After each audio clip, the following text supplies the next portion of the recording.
Hello everyone, welcome to my YouTube channel. तो आज जो हम लोग टॉपिक पढ़ने वाले हैं वो है chemical bonding. Chemical bonding chemistry का एक बहुत ही इम्पॉर्टेंट चैप्टर है। ये आपके एंट्रेंस एग्जाम्स और सीबीएसई में भी अच्छा खासा वेटेज रखता है। और ना केवल इसका वेटेज इसके लिए इम्पॉर्टेंट है, बल्कि केमिकल बॉन्डिंग एक बेसिक्स बनता है, ये एक फाउंडेशन बनता है हर टॉपिक जो इसके बाद हम लोग पढ़ेंगे, जैसे कि कोऑर्डिनेशन केमिस्ट्री हो गया और भी ऐसे कई सारे टॉपिक्स। तो केमिकल बॉन्डिंग बहुत ही इम्पॉर्टेंट टॉपिक है। तो केमिकल बॉन्डिंग में जो सब कुछ टॉपिक्स है वो है octet rule, covalent bond, ionic bond, bond parameters, polarity of bond, VSEPR theory, VBT means valence bond theory, hybridisation concept and molecular orbital theory MOT। ये है कुछ टॉपिक्स। इनमें से जो और ज़्यादा इम्पोर्टेंट है वो है आपके covalent bond, ionic bond, VSEPR theory, VBT, hybridisation and MOT। ये टॉपिक्स और भी ज़्यादा इम्पोर्टेंट है। तो आज हम लोग इसका एक केमिकल बॉन्डिंग का भी आज हम लोग कुछ बेसिक्स जानेंगे, जिसके लिए हम लोग कुछ टॉपिक टर्म्स जानेंगे, जैसे कि उसके किसी भी एटम को हम लोग रिप्रेजेंट कैसे करते हैं, एटम का इलेक्ट्रॉनिक कॉन्फ़िगरेशन कैसे होता है, केमिकल बॉन्डिंग क्या होता है और कितने टाइप्स के केमिकल बॉन्डिंग है। देखिए, केमिकल बॉन्डिंग जो ये चैप्टर है ये बहुत ही इम्पॉर्टेंट है from entrance point and CBSE boards point. On CBSE board ये 5 मार्क्स कैरी करता है आउट ऑफ जो आपका 70 मार्क्स का पेपर होता है बोर्ड्स में। और नीट में ये अप्रॉक्स 4 क्वेश्चंस आते हैं जो कि है 16 मार्क्स के। और जेई में इससे करीब 2 क्वेश्चन आते हैं पर ईयर जो कि होते हैं 8 मार्क्स के। देखिए, सबसे पहले हम लोग को ये जानना है कि एक एटम को हम लोग कि उसको रिप्रेजेंट कैसे कर सकते हैं। तो सपोज कीजिए कि एक से एक हम लोग का एटम है। सोचिए कि कोई भी एटम हो सकता है, हाइड्रोजन, हीलियम, लिथियम, कोई भी एटम हो सकता है। और उसके लिए हम लोग ये 2 सिंबल्स यूज़ करते हैं, A एंड Z। A क्या है हम लोग का मास नंबर और Z क्या है हम लोग का एटॉमिक नंबर। A क्या है मास नंबर, Z क्या है एटॉमिक नंबर। तो Z को हम लोग ऐसे भी जानते हैं कि Z क्या हम लोग का टोटल नंबर ऑफ प्रोटॉन्स, कितने प्रोटॉन्स है किसी एक एटम के न्यूक्लियस के अंदर। और उसी को हम लोग क्या लिख सकते हैं कि वो टोटल नंबर ऑफ इलेक्ट्रॉन्स होंगे न्यूट्रल स्टेट में। यदि कोई एटम कि उसके न्यूट्रल स्टेट में है तो उसमें कितने सारे कि इलेक्ट्रॉन्स होंगे, उसको भी हम लोग किससे रिप्रेजेंट कर सकते हैं, Z से। तो और नंबर ऑफ प्रोटॉन्स के लिए हम लोग कौन सा फॉर्मूला यूज कर सकते हैं, वो है A - Z। Number of neutrons क्या हो गया आपके mass number minus atomic number. अब चलिए हम लोग इसे एक एग्जाम्पल के तरीके से और बेहतरीन तरीके से हम लोग इसको समझते हैं। यदि मैं कोई एक एटम लेता हूं, सपोज कीजिए कि C612, ठीक। तो इसमें सोचिए कि कितने नंबर ऑफ इलेक्ट्रॉन्स होंगे इसमें कितने हैं प्रोटॉन्स, कितने होंगे इसमें प्रोटॉन्स होंगे इसमें 6, क्योंकि ये Z का वैल्यू क्या है इसमें 6। तो नंबर ऑफ प्रोटॉन्स कितने होंगे 6। और इसके इलेक्ट्रॉन्स कितने होंगे ग्राउंड ये न्यूट्रल स्टेट में, वो भी होंगे 6। और न्यूट्रॉन्स कितने होंगे, न्यूट्रॉन्स के लिए हम लोग क्या करते थे, mass number minus atomic number. तो वो क्या होगा 12 - 6, 12 - 6 इज इक्वल टू 6। तो कार्बन में कितने प्रोटॉन्स हैं, 6 प्रोटॉन्स हैं, 6 इलेक्ट्रॉन्स हैं और 6 न्यूट्रॉन्स हैं। एटम के इलेक्ट्रॉनिक कॉन्फ़िगरेशन को जानने से पहले हम लोग को ये जानना पड़ेगा कि कितने तरीके के सब सेल्स होते हैं। एक शेल होता है एटम में, KLMN करके हम लोग उसको नाम देते हैं। और शेल के अंदर क्या होता है सब शेल। तो सब शेल कितने टाइप के होते हैं, 4 प्रकार के होते हैं मेनली, जो है S, P, D and F। S, P, D and F ये 4 हम लोग के सब शेल्स हैं। और इन सब शेल्स में मैक्सिमम नंबर ऑफ कितने इलेक्ट्रॉन्स हम लोग इसमें फिल कर सकते हैं, वो है S के लिए है 2, P के लिए 6, D के लिए 10 और F के लिए है 14। अब जो ये फिलिंग ऑफ इलेक्ट्रॉन्स होंगे तो ये मतलब एक एनर्जी ऑर्डर को फॉलो करता है, जो हम लोग किससे बता सकते हैं, वो है अफबाउ प्रिंसिपल। अफबाउ प्रिंसिपल क्या बताता है कि जो इलेक्ट्रॉन्स होंगे वो मतलब जो सबसे कम एनर्जी वाले ऑर्बिटल्स होंगे उसमें पहले फिल होंगे। तो उसका सीक्वेंस क्या है, देखिए इसको आप ऐसा समझ सकते हैं कि ऐसे कुछ हम लोग तीर एक फेंक रहे हैं, उस हिसाब से इसके ऑर्डर को आप लोग मेमोराइज कर सकते हैं या समझ सकते हैं। तो सोचिए कि यहाँ से एक हमने तीर फेंका, ये फिर घूम के गया, फिर हमने एक एरो फेंका, ये फिर घूम के गया, फिर हमने एक एरो फेंका, ये फिर घूम के गया, फिर हमने एक एरो फेंका, ये ऐसे करके ये चलता ही रहता है। ठीक है, तो ये है इसका सीक्वेंस। और अफबाउ प्रिंसिपल जो ये फिलिंग का डायग्राम आपको स्क्रीन पे दिख जाएगा। तो एक चीज़ जो इसमें सबसे अच्छी जो मतलब गौर करने वाली बात है कि देखिए सबसे पहले तो क्या भरता है 1s, फिर 2s, फिर 2p, फिर 3s, फिर 3p, फिर जो मतलब कि एक नोट करने वाली बात है कि 4s जो है वो पहले भरता है, किससे, 3d से। 4s पहले भरेगा 3d से, ये हमेशा याद रखिएगा। देखिए जो 4s है वो 3d से पहले क्यों भरता है, वो इसलिए होता है क्योंकि 3d का जो है एनर्जी वो 4s से ज़्यादा है।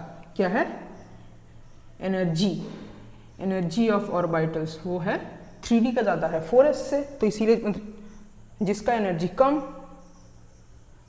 तो उसमें पहले इलेक्ट्रॉन भरेगा, और जिसका एनर्जी ज़्यादा उसमें बाद में इलेक्ट्रॉन भरेगा। इस हिसाब से हम लोग इसको ऐसे देख सकते हैं कि हम लोग एटम्स का हम लोग कन्फिगरेशन लिखेंगे कैसे। तो सबसे पहले एटम आता है हम लोग का हाइड्रोजन। हाइड्रोजन का हम लोग कन्फिगरेशन क्या लिखते हैं, वो है 1s1। हाइड्रोजन का कन्फिगरेशन क्या है, 1s1, क्योंकि हाइड्रोजन में एक ही इलेक्ट्रॉन होता है और सबसे पहला किस में इलेक्ट्रॉन फिल होगा, 1s में। और 1s में कितने इलेक्ट्रॉन फिल होगा, एक ही इलेक्ट्रॉन फिल हो सकता है। नेक्स्ट जो है वो है हम लोग का हीलियम। हीलियम में क्या होगा, हीलियम में 2 इलेक्ट्रॉन्स होते हैं और सबसे पहला फिल होगा कौन, 1s ऑर्बिटल। तो हीलियम का कन्फिगरेशन होगा 1s2। सेकेंड में आता है हम लोग के पास लिथियम। लिथियम का कन्फिगरेशन क्या होगा, लिथियम में होते हैं 3 इलेक्ट्रॉन। तो 3 इलेक्ट्रॉन के लिए देखिए 1s में तो मतलब कि 2 इलेक्ट्रॉन हो जा रहे हैं और एक इलेक्ट्रॉन हम लोग का फिर से बचता है, क्योंकि 1s का एस ऑर्बिटल का मैक्सिमम इलेक्ट्रॉन कैपेसिटी है 2 इलेक्ट्रॉन्स। तो ये हो जाएगा 1s2। और 1s के बाद फिर कौन सा आता है, 2s। 1s के बाद कौन सा आता है, 2s। तो ये होगा 2s1। तो लिथियम का कन्फिगरेशन क्या होगा, 1s2 2s1। उसी तरफ से नेक्स्ट आइटम है हम लोग के पास बेरिलियम। तो बेरिलियम का क्या कन्फिगरेशन होगा, 1s2 2s2, क्योंकि बेरिलियम में होता है 4 इलेक्ट्रॉन्स। फिर हम लोग का आता है एटम बोरॉन। बोरॉन का कन्फिगरेशन क्या होगा, 1s2 2s2, फिर कौन सा फिल हो रहा है, 2p। तो ये आता है 2p1। ठीक है, 2p1। तो इसी तरीके से हम लोग क्या कर सकते हैं, कार्बन का हम लोग निकाल सकते हैं। कार्बन का क्या होगा, कार्बन में कितने इलेक्ट्रॉन्स होते हैं, 6 इलेक्ट्रॉन्स। तो कार्बन का कन्फिगरेशन क्या होगा, 1s2 2s2, 4 हो गए। फिर कौन भरेगा, p भरेगा। p का क्या होगा, 2p2। अब जो गौर करने वाली बात है कि कार्बन के इसमें जो उसके वैलेंस और वैलेंस शेल कौन सा होता है कार्बन का, तो कार्बन का जो वैलेंस शेल होता है वो है 2s2 2p2। क्या है ये है कार्बन का वैलेंस शेल। और इसके वैलेंस शेल में कितने इलेक्ट्रॉन्स हैं, वैलेंस शेल में देखिए 2s2। तो s ऑर्बिटल में 2 इलेक्ट्रॉन है और p ऑर्बिटल में 2 इलेक्ट्रॉन है। तो valence electrons, number of valence electrons is equals to 4। कितने वैलेंस इलेक्ट्रॉन्स होंगे, 4। कार्बन का वैलेंस शेल क्या है, 2s2 2p2। तो देखिए वैलेंस शेल हम लोग के क्यों इंपॉर्टेंट है, क्योंकि वैलेंस शेल किस में काम आता है, बॉन्ड फॉर्मेशन में। तो क्या लिखे, टू फॉर्म बॉन्ड। ठीक है, तो वैलेंस शेल हम लोग किस में काम आता है, बॉन्ड फॉर्मेशन के लिए। तो इसी तरीके से आप लोग मतलब कि बाकी एटम्स के भी हम लोग इलेक्ट्रॉनिक कन्फिगरेशन निकाल सकते हैं। बस ये याद रखिएगा कि 3D का एनर्जी 4s से ज़्यादा है, इसीलिए 4s पहले फिल होगा। 3D का एनर्जी 4s से ज़्यादा है, इसीलिए 4s पहले फिल होगा। तो ये रहे कुछ कॉन्सेप्ट्स इलेक्ट्रॉनिक कन्फिगरेशन के। तो हम लोग फिर कुछ और एग्जांपल्स देख लेते हैं। तो सबसे पहले हम लोग देखते हैं आर्गन का। तो आर्गन आप सब लोगों को पता है कि वो एक नोबल गैस है। तो उसका कन्फिगरेशन क्या होगा, आर्गन में कितने प्रोटॉन्स या इलेक्ट्रॉन्स होंगे न्यूट्रल स्टेट में, वो है 18 होगा। तो उसका देखिए 1s2, 2s2, 2p6, 3s2, 3p6। तो टोटल नंबर ऑफ इलेक्ट्रॉन्स कितने हुए, 18। और फिर हम लोग जब मतलब कि कैल्शियम में देखते हैं, आर्गन का कितना एटॉमिक नंबर है, 18, कैल्शियम का कितना एटॉमिक नंबर है, 20। तो एक बात हमेशा याद रखिएगा कि जब भी हम लोग मतलब कि किसी हायर एटॉमिक नंबर वाले किसी एटम का हम लोग कन्फिगरेशन लिखते हैं, तो मतलब कि अपने कन्वीनियंस के लिए हम लोग उसे एक नोबल गैस कन्फिगरेशन और प्लस जो उसमें कुछ एडॉन्स होते हैं वो हम लोग लिखते हैं। मतलब जो उसके नियरेस्ट कुछ नोबल गैस कन्फिगरेशन है जो जिसका एटॉमिक नंबर इससे कम है, उसके बाद हम लोग फिर जो मतलब कि बाकी के जो उसके एडॉन्स होंगे इलेक्ट्रॉनिक कन्फिगरेशन में वो हम लोग लिखते हैं। तो उसी तरह से हम लोग फिर कैल्शियम का लिख सकते हैं। तो देखिए आर्गन तक तो इसके 18 इलेक्ट्रॉन्स इसके पूरे हो गए थे, फिर बचे इसके और 2 इलेक्ट्रॉन्स। तो ये देखिए 3p तक हो गया था, 3p के बाद कौन आता है, 4s, देन है 3d। तो ये हमेशा याद रखिएगा कि 4s पहले फिल होगा देन 3d। जबकि मतलब कि देखने में ऐसा लग सकता है कि शायद 3d पहले फिल हो जाए क्योंकि 3 है और 4s में 4 है, पर ऐसा नहीं है। पहले कौन फिल होता है, पहले फिल होता है 4s, देन फिल होता है 3d। ये हमेशा याद रखिएगा और इसको इसी ऑर्डर में लिखने की कोशिश कीजिएगा कि 3d 0, 4s 2, ताकि आप लोग को ये याद रहे कि 3d थर्ड शेल का मेंबर है और 4s फोर्थ शेल का ऑर्बिटल है। और पर 3d बाद में फिल होता है क्योंकि उसका एनर्जी बहुत ज़्यादा है, और 4s पहले फिल होता है क्योंकि उसका एनर्जी कम है। उसी तरीके से यदि हम लोग देखेंगे कि स्कैंडियम का एटॉमिक नंबर है 21, तो स्कैंडियम के लिए हम लोग लिखेंगे आर्गन तक का हो गया इसका 18 और बचे इसमें 3 इलेक्ट्रॉन्स। तो पहले कौन फिल होगा, पहले फिल होगा 4s। तो 4s में उसका 4s का मैक्सिमम कितना कैपेसिटी है, 4s में 2 इलेक्ट्रॉन्स का कैपेसिटी है। और फिर और कितने इलेक्ट्रॉन्स बच रहे हैं, 1 इलेक्ट्रॉन, जो हम लोग यहाँ पर दे देंगे। तो स्कैंडियम का क्या कन्फिगरेशन हुआ, स्कैंडियम का कन्फिगरेशन होगा आर्गन 3d1 4s2। ठीक है, तो ये थे कुछ इलेक्ट्रॉनिक कन्फिगरेशन के कुछ कॉन्सेप्ट्स थे। अब हम लोग फिर इसके आगे बढ़ते हैं। अब हम लोग समझते हैं कि एक केमिकल बॉन्ड क्या होता है। ठीक है, तो केमिकल बॉन्ड को हम ऐसा समझ सकते हैं कि फोर्स ऑफ अट्रैक्शन को ही हम लोग केमिकल बॉन्ड बोलते हैं। तो क्या बोलेंगे, force of attraction that holds atoms and molecules together is known as chemical bond. तो केमिकल बॉन्ड को हम लोग ऐसे समझ सकते हैं, सोचिए जैसे मतलब कि कुछ शादी होता है तो उसमें एक हस्बैंड होता है और एक वाइफ होती है, मतलब एक दूल्हा होता है और एक दुल्हन होता है, उन दोनों के बीच में शादी होता है तो एक बॉन्डिंग क्रिएट होता है। तो वैसे ही हम लोग कुछ समझ सकते हैं कि केमिकल बॉन्ड क्या होता है, फोर्स ऑफ अट्रैक्शन दोनों आयंस के बीच में। पर ये क्यों होता है, फोर्स ऑफ अट्रैक्शन किस के बीच में होता है, ये हम लोग ऐसे समझ सकते हैं कि सोचिए कि हम लोग के पास 2 एटम है, एक है ए एटम, एक है बी एटम। ए एटम के पास उसका न्यूक्लियस है और आपको पता है कि न्यूक्लियस हमेशा पॉजिटिवली चार्ज होता है, और ए एटम के पास उसका इलेक्ट्रॉन्स है और हम लोगों को पता है कि इलेक्ट्रॉन्स हमेशा नेगेटिवली चार्ज होता है। सिमिलरली बी एटम के पास उसका पॉजिटिवली चार्ज न्यूक्लियस है और नेगेटिवली चार्ज इलेक्ट्रॉन्स है। और ये भी आप लोगों को पता होगा, ऐसा मतलब कि positive and negative charges attract each other, वो दोनों एक दूसरे को अट्रैक्ट करेंगे। उसी तरीके से ए एटम का न्यूक्लियस बी एटम के इलेक्ट्रॉन को अट्रैक्ट करेगा और बी एटम के न्यूक्लियस ए एटम के इलेक्ट्रॉन्स को अट्रैक्ट करेंगे। इसी से क्या होगा, फोर्स ऑफ अट्रैक्शन क्रिएट होगा। फोर्स ऑफ अट्रैक्शन के कारण क्या होगा, केमिकल बॉन्ड फॉर्म होगा।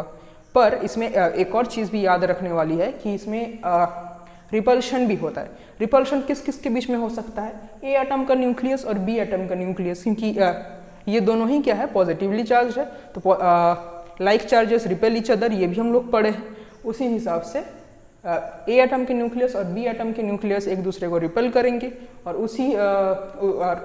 उसी तरीके से ए एटम के इलेक्ट्रॉन्स और बी एटम के इलेक्ट्रॉन्स वो भी मतलब क्या है, नेगेटिवली चार्ज है, तो वो भी एक दूसरे को रिपल करेंगे। तो इसको हम लोग ऐसे समझ सकते हैं कि force of attraction between nucleus of one atom and electron of the other atom. तो इसीलिए मतलब कि केमिकल बॉन्ड बनता है। और एक और चीज़ है कि जैसे ही मतलब कि केमिकल बॉन्ड बनता है तो दोनों एटम्स के बीच में स्टेबिलिटी गेन करते हैं, पोटेंशियल एनर्जी उनका लोअर हो जाता है। ये एक मतलब कि बहुत ही इंपॉर्टेंट रीज़न है कि एटम्स क्यों बॉन्ड बनाते हैं, स्टेबिलिटी गेन करने के लिए। अब हम लोग पढ़ने जा रहे हैं कि type of bonds, types of bond क्या क्या होते हैं। तो पहला टाइप जो है हम लोग का, वो हम लोग का आयोनिक बॉन्ड। तो आयोनिक बॉन्ड को हम लोग कैसे समझ सकते हैं कि इसमें क्या होता है, कंप्लीट ट्रांसफर ऑफ इलेक्ट्रॉन्स। इसमें क्या, आयोनिक बॉन्ड में क्या होता है, complete transfer of electrons between the atoms. तो इसको एक एग्जाम्पल से आप लोग समझ सकते हैं। तो इसको हम लोग ऐसे समझ सकते हैं, सोचिए एक एटम है ए जो कि अपने इलेक्ट्रॉन को डोनेट कर देता है। इलेक्ट्रॉन डोनेट करने के बाद क्या होगा, इसके पास फिर क्या बचेगा, एक प्लस चार्ज, ठीक। और उसी तरीके से एक और एटम है, सोचिए बी, वो क्या करेगा, इलेक्ट्रॉन को वो गेन करेगा। गेन करने के बाद वो क्या बनेगा, बी माइनस। तो ए प्लस और बी माइनस, पॉजिटिव चार्ज और नेगेटिव चार्ज, इन्हीं दोनों के बीच में जो अट्रैक्शन होता है, जो फोर्स ऑफ अट्रैक्शन होता है, उसी को हम लोग बोलते हैं आयोनिक बॉन्ड। और सेकेंड है हम लोग का कोवैलेंट बॉन्ड। तो कोवैलेंट बॉन्ड को हम लोग कैसे समझेंगे कि उसमें क्या होता है, sharing of electron pairs. Covalent bond में क्या होता है, sharing of electron pairs. Covalent bond और आयनिक बॉन्ड के बारे में हम लोग मतलब फर्दर और डिटेल्स में जानेंगे।